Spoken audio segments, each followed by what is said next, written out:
العلم نور العلم.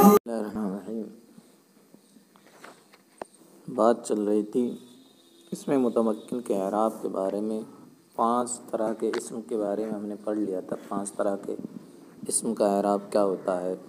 ٹھیک ہے، جیسے صحیح کا اعراب مفرد منصرف صحیح، جاری مجرائے صحیح، اور جمع مذکر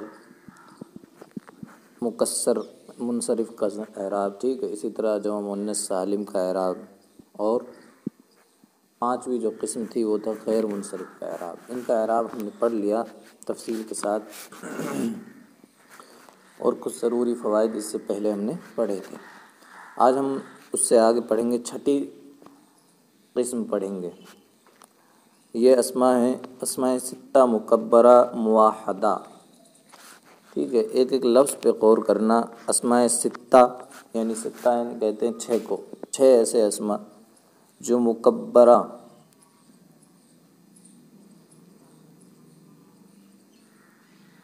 جو مکبر ہوں. مکبر کہتے ہیں جو مصغر نہ ہوں. ایک اسم کی تصغیر ہوتی ہے، جیسے رجل سے رجیل، ٹھیک، فعائل کے وزن پر ہوتی ہے. ٹھیک ہے، جیسے ابن سے ابے آئے گی تصغیر.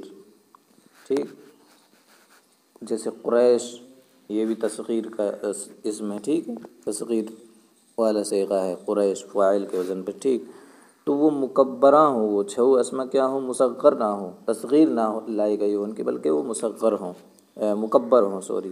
موحدہ ہوں یعنی تثنیہ اور جمع نہ ہو. ٹھیک ہے، موحدہ یعنی واحد ہوں، تثنیہ جمع نہ ہو.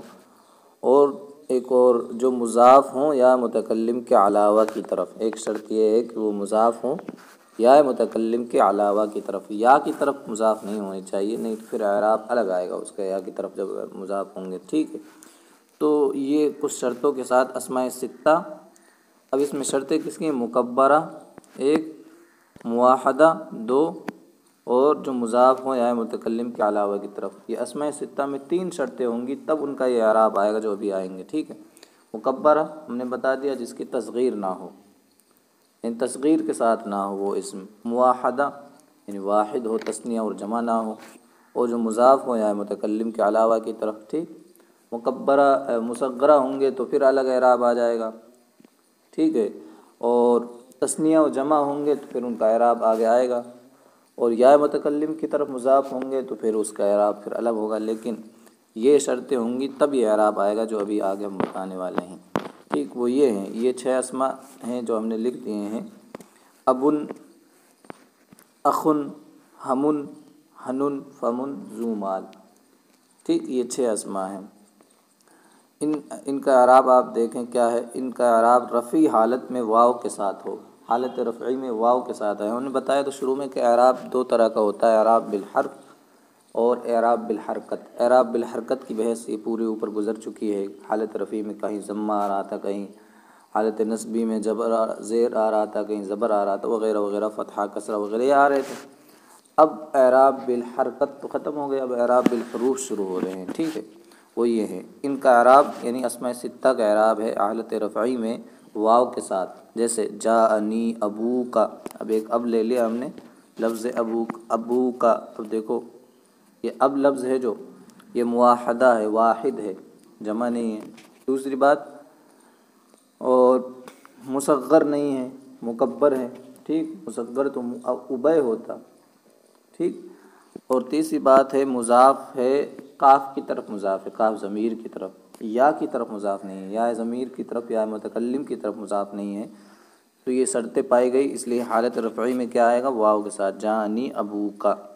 ٹھیک، حالت نصبی میں یا کے ساتھ الف کے ساتھ آئے گا، الگ لکھ کے آئے ہیں یہاں. حالت نصبی میں الف کے ساتھ آئے گا. ٹھیک، جیسے رأیت اباک.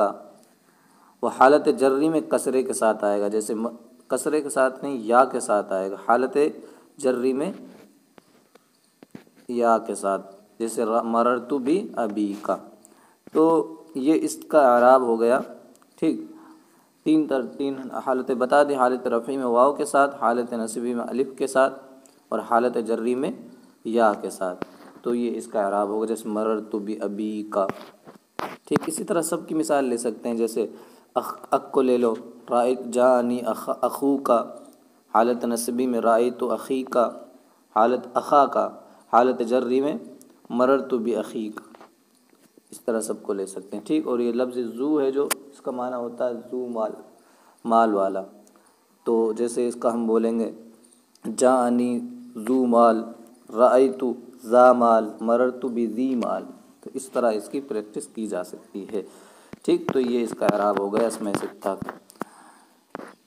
اچھا، ساتویں قسم ہے تثنیہ کا اعراب ٹھیک، اور اسی کے ساتھ میں تین اعراب بیان کریں گے، 7، 8 اور 9 ٹھیک۔ ساتویں قسم تثنیہ اور آٹھویں قسم کلا و کلتا جب مضاف ہوں ازمار کی طرف، ضمیروں کی طرف ٹھیک، ازمار کی طرف جب مضاف ہوں، اور نویں قسم ہے اسنانی و اسنتانی۔ ان تین کا اعراب کیسے آئے گا آپ دیکھیں۔ تثنیہ کا، تثنیہ کی بحث ہم نے پڑھ لی تھی، تثنیہ جو دو پر دلالت کرے اس کو دو حالت رجلانی اور رجلین ٹھیک۔ اور کلا و کلتا یہ بھی تثنیہ کی ہی طرح ہوتے ہیں، کلا معنی ہوتا ہے دو ٹھیک، دو دو، یعنی دونوں کو دونوں، جیسے ہم بولتے ہیں نا اردو میں دونوں کو دونوں ٹھیک، تو کلا کلتا۔ اسنانی و اسنتانی معنی بھی دو ہی ہوتے ہیں، لیکن یہ تثنیہ نہیں ہوتے۔ تثنیہ تو وہ ہوتا ہے جس کا واحد ہوتا ہے، ان کا کوئی واحد نہیں ہوتا ہے، لیکن معنی اس کے دو ہی ہوتے ہیں، دو والے معنی پائے جاتے ہیں ان میں۔ تو ان کا اعراب دیکھتے ہیں، تثنیہ کا اعراب اور اس کے جو ساتھ میں ہیں ان کا اعراب حالت رفعی میں الف کے ساتھ ٹھیک، حالت نصبی و جری میں یا ما قبل فتح کے ساتھ، یا ما قبل مفتوح کے ساتھ ہوگا ان کا اعراب، حالت نصبی و جری میں دونوں کا ایک حالت ہوگی ٹھیک۔ جیسے جاءنی رجلانی ٹھیک، اسی طرح جاءنی کلاہما، اسی طرح جاءنی اسنانی، یہ تینوں کو ساتھ ملا کر بولیں گے جاءنی رجلانی کلاہما اسنانی ٹھیک، جاءنی رجلانی و کلاہما و اسنانی، تو سب کو جاءنی کے ساتھ ملا کے بولیں گے، تو حالت رفعی میں الف آ گیا دیکھو تینوں میں ٹھیک۔ رأیت رجلین و کلیہما و اسنین، یہ دوسری چیز ہو گئی حالت نصبی میں یا ما قبل فتحہ کے ساتھ۔ اسی طرح حالت جری میں بھی یا ما قبل فتحہ کے ساتھ آئے گا، جیسے مررت برجلین و بکلیہما و باسنین، تینوں طرح ہو گیا ٹھیک ہے۔ تو تثنیہ کا اعراب ہو گیا۔ اب ہم پڑھتے ہیں جمع مذکر سالم کا اعراب۔ 10ویں قسم اور 11ویں اور 12ویں ان کا اعراب ایک ہی ہوگا ٹھیک۔ 10ویں قسم ہے جمع مذکر سالم، اس کی بحث ہم پڑھ چکے ہیں، جمع مذکر سالم کسے کہتے ہیں۔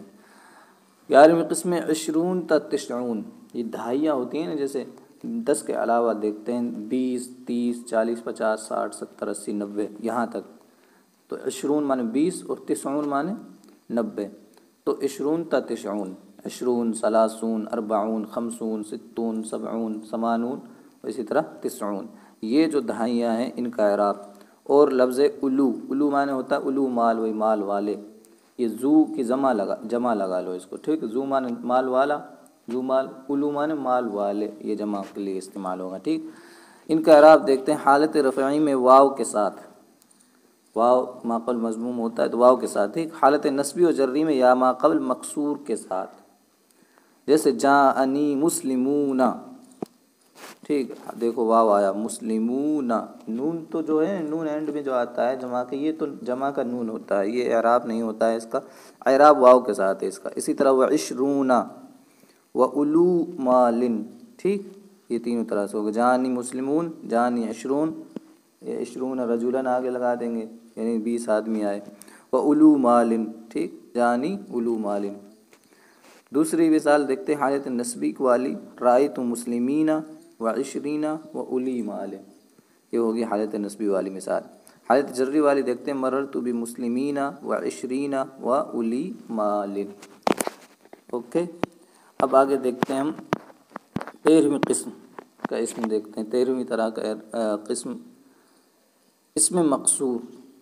اسم مقصور کو پہلے سمجھ لیں، اسم مقصور کسے کہتے ہیں؟ اسم مقصور کہتے ہیں وہ اسم جس کے آخر میں الف ہو، اس اسم کو اسم مقصور کہتے ہیں ٹھیک ہے۔ جیسے موسیٰ، عیسیٰ، اب ان کے آخر میں کیا آ رہا؟ الف، الف کھڑا جو زبر ہوتا ہے وہ بھی الف ہی ہوتا ہے ٹھیک ہے۔ اسی طرح عصا ہے نا، تو یہ سب الف آتے ہیں ان میں ٹھیک، جس کے آخر میں الف مقصورہ ہو، اس کو الف مقصور کہتے ہیں، یعنی جو سمپل الف ہوتا ہے نا، جس الف کے بعد مد نہیں ہوتا اس کو کہتے ہیں الف مقصور، جس الف کے بعد مد ہوتا ہے اس کو تو الف ممدودہ کہتے ہیں، ٹھیک، اور جس الف کے بعد مد نہیں ہوتا ہے نا وہ کہلاتا ہے مقصورہ، ٹھیک، کھڑا زبر بھی اس کے ساتھ آتا ہے، ٹھیک ہے، یعنی وہ کھینچا نہیں جاتا ہے، جس مد والا اسم الف کھینچا جاتا ہے، تو اس میں مقصور کسے کہیں گے؟ جس کے آخر میں الف مقصور ہو، یعنی ایسا الف ہو جس کے بعد میں حمزہ نہیں آتا ہے، مد نہیں آتی ہے، ٹھیک، حمزہ آئے گا تو ظاہر سی بات مد ہوگا، جیسے موسن، جس کے آخر میں الف مقصورہ ہو، جیسے موسن، ابھی موسن اس کو پڑھیں گے، ٹھیک ہے، اور جب الف لام ہوتا ہے نا ان پر، جس کے آخر میں الف مقصورہ ہوتا ہے، جب اس پر الف لام آئے گا جب پڑھیں گے الموسیٰ، لیکن الف لام نہیں ہوگا تو اس کو پڑھتے ہیں عربی میں، کہتے ہیں نا اردو میں تو موسیٰ ہی بولتے ہیں لیکن عربی میں موسن بولتے ہیں، پھر یعنی دو زبروں کے ساتھ بولتے، تعلیل اس میں ہوتی ہے، بہرحال وہ تعلیل کی بحث پھر میں نہیں چھیڑوں گا یہاں، لیکن تعلیل کے ساتھ اس کو پھر موسن پڑھا جاتا ہے، وہ الف جو گر جاتا ہے وہ، ٹھیک، غیر جمع، اور 12ویں قسم غیر جمع مذکر سالم، یعنی جمع مذکر سالم کے علاوہ جو یا متکلم کے علاوہ کی طرف مضاف ہوں، ایسا غیر جمع مذکر سالم جو یا متکلم کی طرف مضاف ہو، علاوہ کی طرف نہیں، یا متکلم کی طرف مضاف ہو، جیسے غلامی، جیسے ان کا اعراب آپ دیکھتے ہیں، دونوں کا اعراب سیم ہوگا، اس میں مقصور کا اور غیر جمع مذکر سالم جو یا متکلم کی طرف مضاف ہو، جیسے غلامی، اب دیکھو یہ غیر جمع مذکر سالم ہے اور یا متکلم کی طرف مضاف ہے، دیکھو یا غلامی، لفظ یا آئی نا غلامی میں، تو ان کا اعراب ہے حالت رفعی میں تقدیر ضمہ، حالت نصبی میں تقدیر فتحہ، حالت جری میں تقدیر کسرہ کے ساتھ۔ دیکھو یہ بحث آ گئی کہ اعراب دو طرح کا ہوتا تھا، ایک ہے تقدیری اعراب، ایک ہے لفظی اعراب، تو لفظی اعراب کی بحث پیچھے گزر گئی، اب تقدیری اعراب، یہ تینوں حالتوں میں تقدیری اعراب ہوگا، یعنی حالت نصبی، حالت رفعی، حالت جری، تینوں حالتوں میں تقدیری، یعنی ایک ہی طرح پڑھا جائے گا، لیکن مان لیا جائے گا کہ یہاں حالت رفعی ہے کیونکہ وہاں فاعل بن رہا ہے، مان لیا جائے گا کہ یہاں حالت نصبی ہے کیونکہ وہاں مفعول بن رہا ہے، اور جہاں حرف جار وغیرہ ہوگا یا مضاف الیہ ہوگا تو وہاں مان لیں گے کہ یہاں کیا ہے، حالت جری ہے، ٹھیک ہے، یہاں کسرہ مان لیا گیا ہے، ٹھیک، جیسے رأیت موسن و غلامی، مررت بموسن و غلامی، جیسے اسی طرح جانی موسن و غلامی، یہ تینوں ہو گئے، تینوں حالتیں ہو گئی، جانی موسن و غلامی، رأیت موسن و غلامی، و مررت بموسن و غلامی۔ اگر ان کو الف کے ساتھ بولیں گے، جیسے جانی الموسیٰ، رأیت الموسیٰ، مررت بالموسیٰ، تب الف کے ساتھ پڑھیں گے، الف، اور بغیر الف لام کے پڑھیں گے تو پھر اس پہ تنوین آئے گی، وہ اس کی الگ تعلیل ہوتی ہے، لیکن تعلیل کی بحث جب ہم کبھی پڑھیں گے تو اس میں بتا دیں گے وہ کس طرح ہوئی ہے۔ بہرحال تو یہ ہو گئے۔ 15ویں قسم ہم دیکھتے ہیں اس میں منقوص، اس میں منقوص کا اعراب دیکھتے ہیں، اس میں منقوص کو بھی سمجھ لیں، اس میں منقوص کی تعریف ہم نے لکھ دی ہے، جس اسم کے آخر میں یا ما قبل مکسور ہو اس کو کہتے ہیں اس میں منقوص، جیسے قاضی، ٹھیک، راضی، علامہ راضی صاحب ہے نا، تو یہ ہوتے ہیں اس میں منقوص، ٹھیک، جس کے آخر میں یا ہو اور ما قبل یا کے کسرہ ہو، جیسے قاضی، دیکھو آخر میں قاضی، دوات پہ کسرہ ہے اور آخر میں کیا ہے، یا ہے، یا ما قبل مکسور ہے، ٹھیک، اس کا اعراب دیکھیں، حالت رفعی میں تقدیر ضمہ، حالت رفعی میں تو ضمے کی تقدیر کے ساتھ ہوگا، ٹھیک، حالت نصبی میں فتحے کے ساتھ آئے گا، اعراب بالحرکت آئے گا حالت نصبی میں، یعنی فتح لفظیہ کے ساتھ آئے گا، حالت جری میں پھر حالت جری میں تقدیر کسرے کے ساتھ، دو حالتیں ایسی ہے جس میں تقدیر اعراب ہوگا اس میں منقوص میں، لیکن حالت نصبی ہے جو اس میں تقدیر اعراب نہیں ہوگا بلکہ لفظی اعراب ہوگا، وہ کیا ہے، نصب آئے گا، جیسے جاءنی قاضٍ، اس کو بھی اسی طرح پڑھیں گے قاضٍ، اگر الف لام لگ گیا تب پڑھیں گے جاءنی القاضی، ٹھیک، رأیت قاضیًا، مررت بقاضٍ، دیکھو حالت نصبی جو تھی اس کی یہ والی حالت یہاں نصب پڑھ رہے ہیں، قاضیًا پڑھ رہے ہیں، اور حالت تجری میں پھر وہی تقدیر اعراب آ گیا، مررت بقاضٍ یا مررت بالقاضی، الف لام کے ساتھ اس طرح پڑھیں گے، ٹھیک۔ اب لاسٹ رہ رہی ہے جو وہ 16ویں قسم، جمع مذکر سالم جو یا متکلم کی طرف مضاف ہو، اوپر آیا تھا غیر جمع مذکر سالم جو یا متکلم کی طرف مضاف ہو، اس کے تین حالتیں تقدیری تھی۔ یہاں جمع مذکر سالم جو یا متکلم کی طرف مضاف ہو، اس کی دیکھیں حالت رفعی میں واو تقدیری کے ساتھ ہوگا، واو ہوگا تقدیری کے ساتھ۔ جیسے اب مسلمون میں واو آتا ہے نا، تو واو آتا ہے، لیکن جب اس کی اضافت کر دیں گے یا کی طرف تو نون تو گر جائے گا، مسلمو یا ہو جائے گا۔ بہرحال اس کی تعلیل ہم نے لکھ دی ہے مختصر سی، آپ دیکھیں گے۔ تو حالت رفعی میں واو تقدیری کے ساتھ آتا ہے جو مذکر سالم جو جب یا متکلم کی طرف مضاف ہو۔ حالت نصبی و جری میں یا لفظی کے ساتھ آئے گا، تقدیری اعراب نہیں ہوگا یا بلکہ لفظاً موجود ہوگی، جیسے مسلمیہ، جاءنی مسلمیہ، یہ ہے حالت رفعی۔ اور حالت نصبی و جری میں بھی اسی طرح پڑھیں گے، رأیت مسلمیہ مررت بمسلمیہ۔ لیکن یہ جو دو حالتیں یہ اور یہ حالت رفع نصبی اور جری، ان میں تو ہے لفظی یا لفظاً موجود ہے، ٹھیک۔ اور جو جانی مسلمیہ میں جو یا پہ فتحہ آیا ہے یہ تعلیل کے ساتھ آیا، تعلیل کے بعد میں ہوا ہے، ٹھیک۔ اور یہاں واو تقدیری ہے، واو یہاں فرض کر لیا گیا، مان لیا گیا ہے، تو یہ واو تقدیری کے ساتھ اس کا اعراب ہے۔ اب ہم نے اس کا قاعدہ لکھ دیا۔ قاعدہ ہم قاعدے کے بارے میں بات کر رہے تھے کہ کلمے میں اگر واو اور یا جمع ہو جائیں اور ان میں سے پہلا ساکن ہو تو بدل دیتے ہیں، اس کو قلب کر دیتے ہیں، یعنی واو کو یا ہی کر دیں گے، پھر جب واو یا ہو جائے گا تو پھر آپس میں ادغام کر دیں گے۔ تو یہ ہے اصل بات، ٹھیک۔ تو اب مسلمیہ کی ہم تعلیل کر رہے ہیں، یہ اصل میں مسلمون یا تھا، اضافت کے سبب نون گر گیا۔ بھائی ہم نے پہلے ہی بتایا تھا جہاں مرکب اضافی کی بات ہوئی تھی وہاں اگر اضافت کر دیں گے جمع مذکر کی، ٹھیک، جمع مذکر سالم کی یا تثنیہ کی تو نون گر جاتا ہے، تو یہ نون گر گیا، واو اور یا جمع ہو گئے، ٹھیک، ان میں سے پہلا ساکن لہٰذا واو کو یا کر دیا، ٹھیک ہے، اور یہ تو بدل گیا، واو یا سے بدل گیا۔ اب بچے مسلمویہ بچا، ٹھیک، تو یا کا یا میں ادغام کر دیا، مسلمویہ ہو گیا یا کی مناسبت کی وجہ سے۔ اب دیکھو ابھی میم پہ ضمہ ہے لیکن یا کی مناسبت کی وجہ سے ضمے کو کسرے سے بدل دیا، اس طرح مسلمیہ ہو گیا۔ تینوں حالتوں میں پڑھا اسی طرح جائے گا، لیکن جو حالت رفعی ہے اس میں واو تقدیری ہے، ٹھیک، واو مان لیا گیا ہے وہاں تقدیری۔